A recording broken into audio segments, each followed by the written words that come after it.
Hello दोस्तों, आपका स्वागत है हमारे यूट्यूब चैनल रजईपुरिया बैरियर्स में। आशा करते हैं कि आप लोग सब अच्छे होंगे। आज हम फिर आपके क्वेश्चन के स्टैटिक्स जीके का श्रृंखला लेकर हाजिर हुए हैं। हम क्वेश्चन को देखेंगे और उसके आंसर को करेंगे। अगर आप हमारे चैनल पर नए हों तो हमारे चैनल को सब्सक्राइब करिए और अपने दोस्तों के साथ शेयर करिए। चलिएगा, हम लोग क्वेश्चन देखते हैं कि तांबा का मुख्य अयस्क क्या है। तांबा का मुख्य अयस्क क्या है, हम लोग देखेंगे। जो तांबा का मुख्य अयस्क क्या है, अगर आपको पता होगा क्वेश्चन तो आप प्लस आंसर करिएगा प्लीज़। आंसर क्या होगा आप आंसर करिएगा कि तांबा का मुख्य अयस्क क्या होगा। तो इसका जो आंसर होगा, जो तांबा का मुख्य अयस्क है, ये कापर पाइराइट है। क्या है? कापर पाइराइट है। चलिएगा, हम लोग अगले क्वेश्चन की तरफ बढ़ते हैं। अगला क्वेश्चन देखेंगे कि ब्लैक लेड का रासायनिक नाम। ब्लैक में से होता है काला, लेड में से होता है सीसा। पूछा गया है कि ब्लैक लेड का रासायनिक नाम क्या होगा। कार्बन होगा कि सीसा होगा, ब्रोमाइड होगा कि ग्रेफाइट होगा। आपको अगर आंसर पता हो प्लीज़ करिए बताइए। तो हम लोग ग्रेफाइट को बोलते हैं ब्लैक लेड। क्या बोलते हैं? Black lead. अगर ब्लैक लेड पूछा जाए किस नाम जानते हैं, ग्रेफाइट को ब्लैक लेड से नाम के से जानते हैं। चलिएगा, अगला क्वेश्चन देखते हैं कि भारी मशीनों में स्नेहक के रूप में किसका प्रयोग होता है। स्नेहक के रूप में, स्नेहक में होता है किसी को नियंत्रण करना। अगर जैसे भारी मशीन है, उसे अगर नियंत्रित करना होगा तो उसमें हम लोग क्या करते हैं? ग्रेफाइट का प्रयोग करते हैं। क्या करते हैं? ग्रेफाइट क्या होता है? ये कार्बन का एक अपूर्ण रूप है। ये क्या होता है? विद्युत का सुचालक होता है, इससे बिजली आती है। ठीक है, चलिएगा, हम लोग अगला क्वेश्चन देखते हैं। Question number 4। क्वेश्चन नंबर 4 है कोशिका का ऊर्जा घर।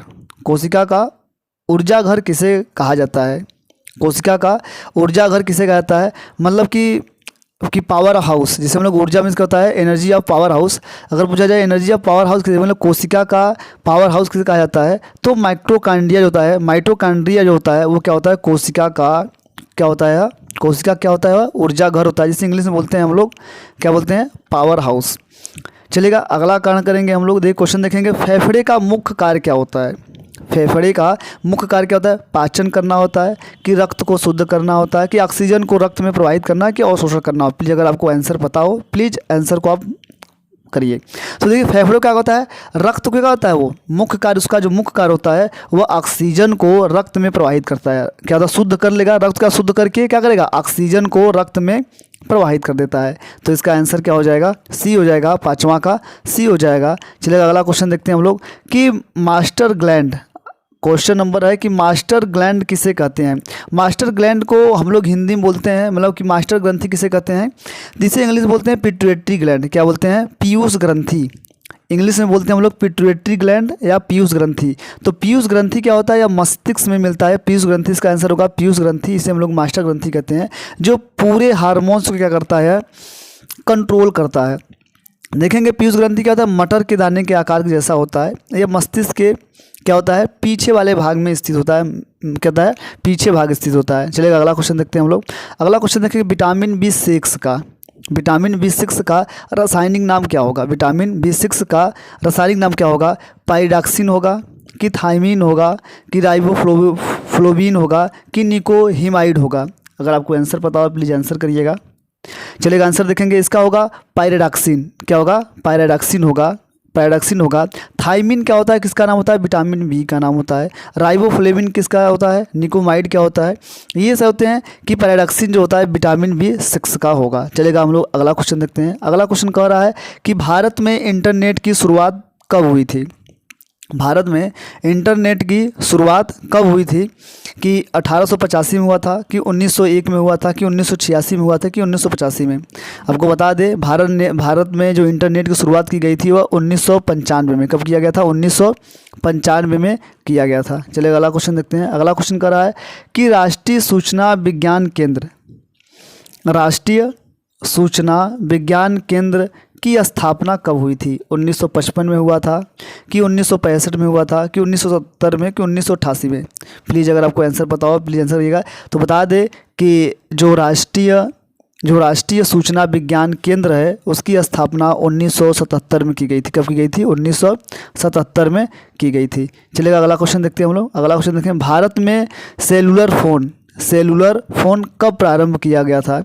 1993 में किया गया था कि 1995 में किया गया था, कि 1997 में किया गया था, कि 1999 में? अभी आपको बताया कि भारत में जब नेटवर्क आ जाएगा तो अगर इंटरनेट सुविधा कर दी जाएगी तो सेलुलर फ़ोन की भी क्या हो जाएगी, 1995 में शुरुआत कर 1995 में क्या हो जाएगा, शुरुआत हो जाएगी इसका। कब हो जाएगा, 1995 में इसका शुरुआत कर दी जाएगा। चलेगा, अगला क्वेश्चन देखिएगा। अगला क्वेश्चन क्या है कि विश्व बैंक की स्थापना कब की गई? विश्व बैंक की स्थापना कब की गई? तो बता दें, विश्व बैंक क्या है? विश्व बैंक क्या है? ये क्या कुछ देशों का समूह है जिसकी स्थापना 1945 में की गई थी। जिसकी स्थापना क्या की गई थी? 1945 में इसकी स्थापना की गई थी। चलेगा, अगला क्वेश्चन देखते हैं। बोकारो इस्पात कारखाना किस पंचवर्षीय योजना के कार्यकाल में स्थापित किया गया था? बोकारो इस्पात कारखाना किस पंचवर्षीय योजना में किया गया था? तो आपको बता दें कि जो तृतीय पंचवर्षीय योजना है, प्रथम पंचवर्षीय योजना स्टार्ट होती है आपकी, पहली जो स्टार्ट होती है वो होती है 1951 से 1956 तक। दूसरी पंचवर्षीय योजना होता है, इसका जो उद्देश्य होता है कृषि होता है, और दूसरी जो तीसरी होती है वह क्या होता है, उद्योग और क्या होता है, संस्थानों होता है। जो तीसरी होती है वह क्या होता है, कृषि के और उद्योग दोनों की स्थापना की जाती है, और लौह इस्पातों की स्थापना की जाती है। तो देखेंगे जो तीसरी पंचवर्षीय योजना में है वही क्या होता है, बोकारो इस्पात कारखाना क्या होता है, स्थापना होता है। बोकारो का क्या होता है, इस्पात कारखाना का स्थापित किया जाता है। चलिए अगला क्वेश्चन देखते हैं हम लोग। अगला क्वेश्चन देखा कि सांकेतिक मुद्रा का प्रचलन किसने किया था? सांकेतिक मुद्रा का प्रचलन किसने किया था? अगर आपको आंसर पता हो प्लीज़ आंसर कीजिएगा। कि मोहम्मद बिन तुगलक ने किया था, कि इल्तुतमिश ने किया था, कि फिरोज शाह तुगलक ने किया था, कि अलाउद्दीन खिलजी?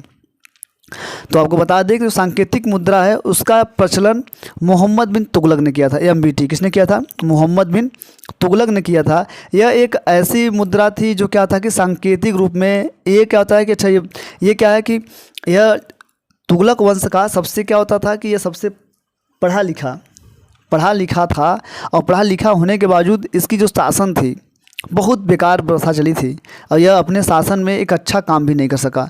और काम जैसे नहरों की भी खुदाई के फिरोज शाह तुगलक ने भी करवाया था, लेकिन नहरों को खुदाई इसने भी करवाया था।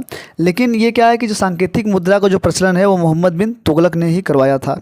चलिएगा, अगला क्वेश्चन देखते हैं। अगला क्वेश्चन है क्वेश्चन नंबर 13। भारत का पहला बैंक कौन था? भारत का पहला बैंक कौन था? PNB था, कि SBI था, कि इलाहाबाद बैंक था, कि हिंदुस्तान बैंक था? अगर आपको आंसर पता हो प्लीज़ आंसर करिएगा। तो आपको बता दें भारत का जो पहला बैंक था वह हिंदुस्तान बैंक था। कौन था? हिंदुस्तान बैंक। हिंदुस्तान बैंक जो था वो भारत का पहला बैंक था। चलेगा, आगे देखते हैं। नाटो का निर्गमन कौन करता है? नोटों का निर्गमन कौन करता है? निर्गमन में होता है उसको नियंत्रित करना, सारी चीज़ों को, नोटों में कौन क्या सारी कमियां होती हैं वह SBI करता है, कि RBI करता है, कि आप देखेंगे कि और कौन करता है? इसमें ऑप्शन देखेंगे, ऑप्शन दिया है PNB करता है, कि एक्सिस बैंक करता है। तो आपको बता दें कि भारत में एक ऐसी संस्था है जिसे हम लोग बोलते हैं भारतीय रिजर्व बैंक। क्या करते हैं? भारतीय रिजर्व बैंक बोलते हैं। नोटों का जो निर्गमन होता है वो कौन करता है और कौन नहीं करता है, इसे हम लोग देखेंगे कि भारतीय जो नोटों का निर्गमन जो है, नोटों का निर्गमन कौन करता है? RBI करती है, भारतीय रिजर्व बैंक। ये क्या होता है कि RBI एक्ट 1934 से क्या होता है, बनाई जाती है। और RBI को 1935 में क्या होता है, RBI की स्थापना कर दी जाती है। और उसके बाद क्या होता है कि इसे क्या होता है, 1949 में सरकार क्या करती है, राष्ट्रीयकरण कर लेती है। RBI की राष्ट्रीयकरण हो जाती है। तो ये क्या होता है, भारत में कोई भी अगर बैंक होती है या नोटों का कोई भी निर्गमन होता है, पूरे संचालन कौन करती है? RBI करती है। तो नोटों का निर्गमन करता है RBI करता है। चलेगा, अगला क्वेश्चन देखते हैं हम लोग। अगला क्वेश्चन देखेंगे। अगला क्वेश्चन दिया गया नोटों का निर्गमन में होता है कि उसके सारी चीज़ों को व्यवस्थित करना। नोटों का निर्गमन किस प्रणाली द्वारा किया जाता है? नोटों का निर्गमन किस प्रणाली द्वारा किया जाता है? कि न्यूनतम कोष प्रणाली द्वारा किया जाता है, कि बजटीय प्रणाली द्वारा, कि आरक्षित कोष द्वारा, कि जमा कोष को? तो आपको बता दें कि न्यूनतम कोष प्रणाली द्वारा नोटों का निर्गमन किया जाता है। नोटों का प्रणाली का न्यूनतम कोष के द्वारा क्या होता है, किया जाता है, इसके संचालन को किया जाता है। चलिए अगला क्वेश्चन देखेंगे। पूरे विश्व में किस बैंक की सर्वाधिक शाखाएं हैं? पूरे विश्व में सर्वाधिक शाखाएं किस बैंक की हैं? कि आरबीआई की हैं, कि पीएनबी की हैं, कि एक्सिस बैंक की हैं, कि एसबीआई की? अगर आपको आंसर पता हो प्लीज़ आंसर करिएगा। तो आपको बता दें पूरे विश्व में एसबीआई की, स्टेट बैंक ऑफ इंडिया की सबसे ज़्यादा शाखा है पूरे विश्व में, सबसे ज़्यादा ब्रांचेज किसकी हैं? एसबीआई की। चलेगा, अगला क्वेश्चन देखते हैं। अगला क्वेश्चन देखेंगे कि आयात निर्यात बैंक क्या है? एग्जिम बैंक की स्थापना, आयात निर्यात बैंक एग्जिम की स्थापना कब की गई थी? अगर आपको आंसर पता हो बताइएगा प्लीज़। तो आपको बता दें कि 1882 में एग्जिम बैंक की स्थापना की गई थी। कब की गई थी? एग्जिम बैंक की स्थापना की गई थी। चलेगा, अगला क्वेश्चन देखते हैं। अगला क्वेश्चन है कि जानकी रमन समिति का संबंध किस घोटालों से है? तो आपको बता दें ये प्रतिभूति घोटाले से। किस घोटाले से? प्रतिभूतियाँ वो होती हैं जैसे क्या होता है, कोई भी बैंक क्या करती है, जारी करके उसे क्या करती है, उसके डिमांड को, बांडों को सबसे अधिक मात्रा में करने की घोषणा करती है। चलिए अगला क्वेश्चन देखते हैं। किस दिन पृथ्वी सूर्य में सर्वाधिक दूरी पर रहता है? कि 4 जून को होता है, कि 4 जुलाई को होता है, कि 4 अगस्त को होता है, कि 4 सितंबर को? अगर आंसर पता हो प्लीज़ आप आंसर करिएगा। तो 4 जुलाई को आपको बता दें कि जो पृथ्वी होती है वह सूर्य से क्या होती है? सबसे अधिक दूरी पर होती है, सबसे अधिक दूरी पर होती है। चलेगा, अगला क्वेश्चन देखते हैं। पृथ्वी पर अक्षांश रेखाओं की संख्या कितनी है? पृथ्वी पर अक्षांश रेखाओं की संख्या कितनी है? पृथ्वी पर अक्षांश रेखाओं की संख्या कितनी है? तो अगर आपको बता दें कि ये क्या है, ये क्या है? आपकी पृथ्वी है। क्या है? पृथ्वी है। और पृथ्वी पर देखेंगे कि क्या है, ऐसे से जो क्या होता है, पूर्व से पश्चिम खींचे जाते हैं या पश्चिम से पूर्व खींचे जाते हैं जो रेखाएं होती हैं, उसे हम लोग अक्षांश रेखाएं बोलते हैं। तो पूछ रहा है इसकी संख्या कितनी होती है? तो 90 ऊपर होती हैं और 90 नीचे होती हैं। तो कितनी हो गई? 180। कितनी हो गई? 180 होती है। कितनी होती हैं? 180 होती हैं। कभी कभी क्या होता है, अक्षांश वृत्त रेखाओं की संख्या पूछता है, तो अक्षांश वृत्त रेखाओं की संख्या पूछा जाएगा। तो जो ध्रुव होता है, इन ध्रुवों को क्या करेंगे? हटा देंगे। तो 181 क्या हो जाएगा? इस दोनों को देख लेंगे तो 181 हो जाता है। कितना होता है? 181 होता है। अगर आपको बता दें कि जो ध्रुव 90 इधर होती है, 90 ऊपर होती हैं, तो दोनों को मिलाकर और क्या होता है? एक बीच में होता है। एक क्या होता है? एक बीच में होता है। एक क्या होता है? बीच में होता है। 0 से स्टार्ट होता है, 90 ऊपर और 90 नीचे। चलिए फिर समझाते हैं आपको हम कि अगर देखा जाए कि पृथ्वी क्या होती है, पृथ्वी क्या होती है? ऐसे गोल होती है। क्या होती है? गोल होती है। गोल में देखेंगे कि इस प्रकार से क्या होता है? 0 डिग्री होती है, 90 ऊपर रेखाएं होती हैं और 90 नीचे। कितनी हो गई? 180। और एक आपका ये भूमध्य रेखा जो है, भूमध्य रेखा ये भी 0 डिग्री है। तो क्या 181। कितनी हो गई? 181 अक्षांश रेखाएं इसमें नहीं दिया 181। तो 100 अक्षांश संख्या 181 होती हैं। लेकिन अगर ध्रुवों को छोड़ दिया जाए, अगर ध्रुवों को छोड़ दिया जाएगा तो मतलब 180 181 में से 2 घटा देंगे तो कितना बचेगा? 179 बचेगा। तो ये क्या हो जाएगा? अक्षांश वृत्तों की संख्या हो जाएगी। क्या हो जाएगा? अक्षांश वृत्तों की संख्या हो जाएगा। लेकिन इसमें हमसे आंसर पूछा है पृथ्वी पर अक्षांश रेखाओं की संख्या कितनी होगी? वह कितनी होगी? 180 होगा। कितना होगा? 180 होगा। चलेगा, अगला क्वेश्चन देखते हैं। पृथ्वी पर कुल कितनी देशांतर रेखाएं खींची गई हैं? पृथ्वी पर कुल देशांतर रेखाएं खींची गई हैं। तो आपको बता दें कि आप देखेंगे ये क्या है? पृथ्वी है। आपको देखा जाएगा क्या होता है? अक्षांश रेखाएं ऐसे ऐसे होती हैं, सही देशांतर रेखाएं ऐसे ऐसी होती हैं। तो देखते हैं कि एक वृत्त की जो वृत्त होती है वो क्या होती है? 360 होती है। कितना घूमती है? 360। तो ये किसकी संख्या कितनी हो जाएगी? देशांतर रेखाओं की संख्या कितनी हो जाएगी? 360 हो जाएगी। 360। चलिए अगला क्वेश्चन देखते हैं। अगला क्वेश्चन देखेंगे कि अंधकार महाद्वीप के नाम से जाना जाता है। अंधकार महाद्वीप के नाम से किसे जाना जाता है? अगर आपको आंसर पता हो प्लीज़ आप बताइएगा। 23 नंबर का क्वेश्चन देखेंगे कि अंधकार महाद्वीप कौन सा है? अफ्रीका महाद्वीप को बोलते हैं। किसे बोलते हैं? अफ्रीका महाद्वीप को अंधकार महाद्वीप बोलते हैं। चलिए अगला क्वेश्चन देखते हैं। निग्रो कहाँ की प्रमुख जनजाति है? निग्रो ब्राज़ील की है, न्यूजीलैंड की है, कि उत्तरी अमेरिका की है, कि नाइजीरिया की है? बताइएगा, आंसर आपको पता होगा प्लीज़ बताइएगा। तो जो निग्रो जनजाति होती है वह उत्तरी अमेरिका की है। कहाँ पर है?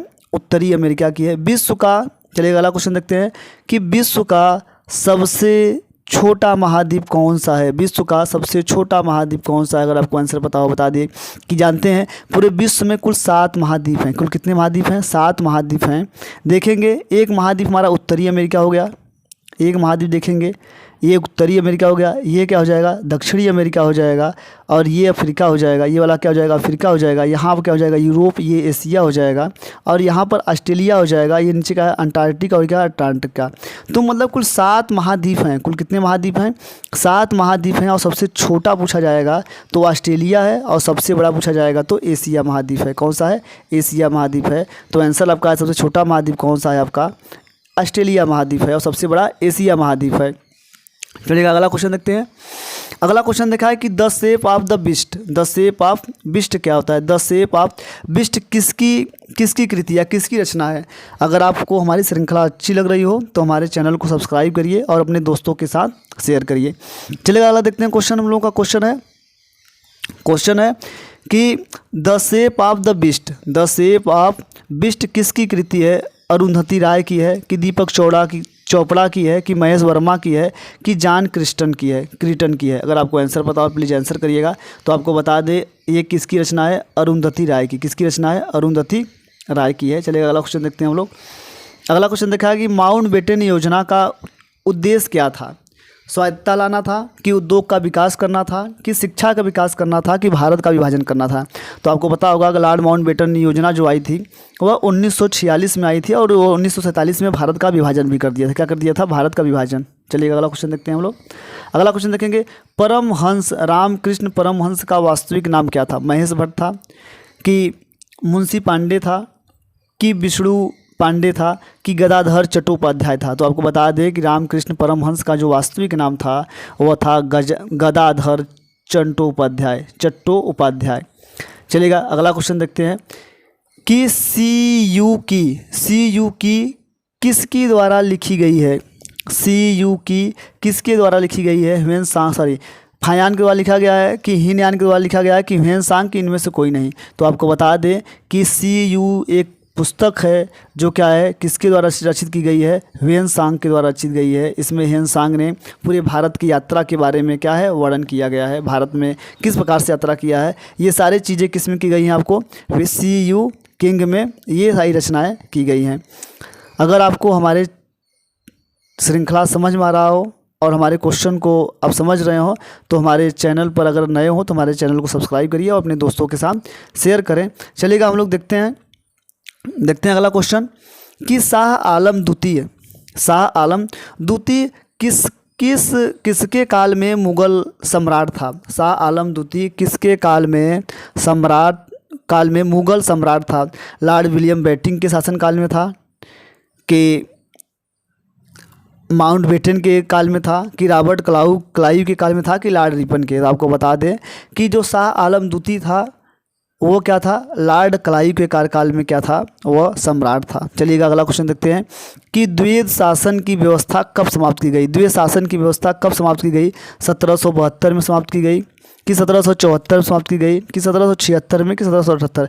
तो आपको बता दें कि जो द्वैध शासन था वह 1772 में समाप्त की गई थी। चलिएगा अगला क्वेश्चन देखते हैं हम लोग। अगला क्वेश्चन देखेंगे, शिवाजी के ज्येष्ठ पुत्र का नाम क्या था? राजा राम था, कि संभाजी था, कि साहू जी था, कि शिवाजी द्वितीय था? तो अगर आपको आंसर पता हो प्लीज़ आंसर करिएगा। तो शिवाजी का जो ज्येष्ठ पुत्र था उसका नाम संभाजी था। क्या था? संभाजी था। जो क्या होता था कि आप जानते हैं शिवाजी क्या होता था? मराठा साम्राज्य की स्थापना की थी, जो हिंदुओं में सबसे बड़ा क्या हुआ था? यह साम्राज्य अपना के आपको विस्तारित किया गया था, और बहुत अच्छी ये नीति के साथ लड़ाई करते थे। चलिए अगला क्वेश्चन देखते हैं, पुरंदर की संधि। क्वेश्चन देखेंगे, पुरंदर की संधि कब हुई थी? 1665 में हुई थी, कि 1659 में हुई थी, कि 1663 में हुई थी, कि 1665 में? तो अगर आपको आंसर पता हो तो प्लीज़ आंसर करिएगा कि यह क्या हुआ था? 1665 में पुरंदर की संधि हुई थी। पुरंदर की संधि जो थी 1600, ये मराठा साम्राज्य के साथ ये संधि की गई थी, शिवाजी ने किया था।